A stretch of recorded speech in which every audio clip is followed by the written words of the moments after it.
Hello, in this video I shall be discussing 5 topics. The first topic is Mahendragiri Mountain. Mahendragiri Mountain is in the state of Orissa. It is in the district of Gajapati district of Orissa.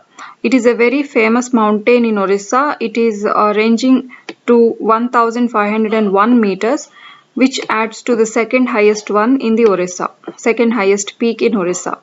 And there is a Biosphere Reserve in Mahendragiri mountain, that is Mahendragiri Biosphere Reserve. And now recently it is in news because the Orissa government has laid a proposal to the central government to get one another Biosphere Reserve in Mahendragiri mountains, that is second Biosphere Reserve to come up there. And this is a very famous mountain, not just the mountain itself, but there is an ecosystem of hill ecosystem in that area. That hill ecosystem acts as a transitional zone between Himalayas and South India.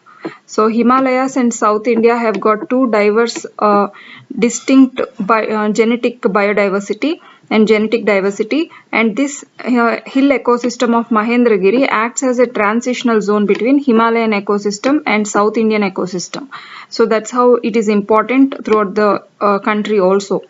And this acts as an ecological estuary. As I have told, this is like a transitional zone, so there is huge biological biodiversity that is existing there that connects these two different ecosystems. So that is acting like an estuary, ecological estuary of genetic diversity. So this is how it is very important in terms of genetic diversity and biodiversity.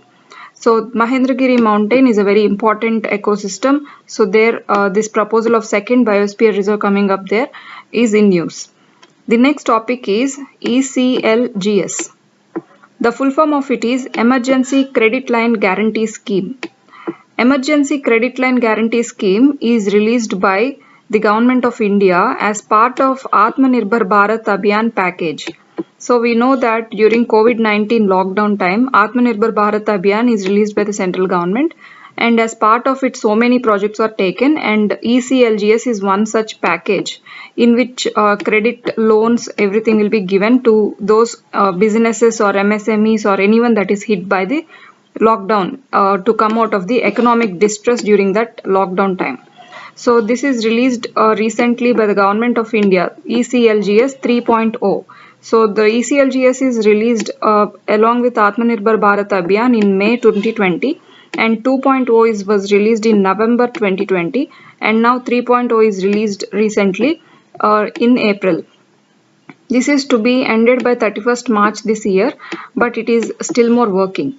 And the scope is extended in 3.0 ECLGS. The scope is extended to hospitality, travel and tourism, and leisure and sporting. So these firms and companies can also take loans under ECLGS and the benefits of the scheme. So this is extended now. To know something about Atmanirbhar Bharat Abhiyan, it was launched in May 2020.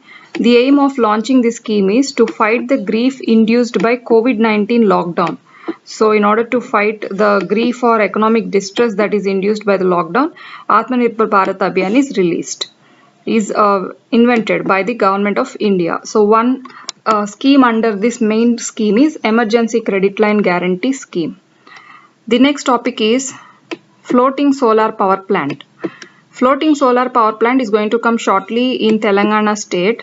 So that is in Ramagundam in Telangana state. It is going to be inaugurated in May this year, 2021. So this is there is a thermal power plant over there, that is Ramagundam Thermal Power Plant Reservoir. So this floating solar power plant is going to come up in this reservoir, and this is going to have a capacity of 100 megawatts, and this is going to be the biggest floating solar power plant in India. So that is in Telangana. So this is commissioned by NTPC, National Thermal Power Corporation, is coming up with this solar power plant. This is the commissioning authority of this floating solar power plant. And it is having a cost of 423 crore investment in putting up this solar power plant. And as solar power plants need panels, photovoltaic panels are present. 4.5 lakh photovoltaic panels are invested into this solar power plant. So this is about this floating solar power plant, biggest one in India. The next topic is BIMSTEC connectivity plan. Recently there is a meeting of BIMSTEC, so that came up with a connectivity plan. We shall see about that. So the connectivity plan is regarding the Bay of Bengal region. So the Bay of Bengal regional connectivity is going to be the agenda of this connectivity plan.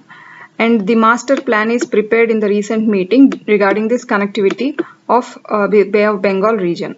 To know something about BIMSTEC, earlier that used to be just BISTEC without M. So M is Myanmar, that got added into BIMSTEC in 1997. Prior to that, there used to be just BISTEC that included Bangladesh, India, Sri Lanka, Thailand economic cooperation. The objective of it is economic cooperation in these amongst these countries. And in 1997, Myanmar entered into BISTEC and that became BIMSTEC. So this is a brief history about BIMSTEC. Now that has come up with a plan very recently about Bay of Bengal Regional Connectivity Master Plan. The last topic for today is foreign trade policy. So India has got its trade policy like every other country, that is foreign trade policy with other countries. So we'll see something about that. And foreign trade policy falls under the aegis of Ministry of Union Commerce and Industry.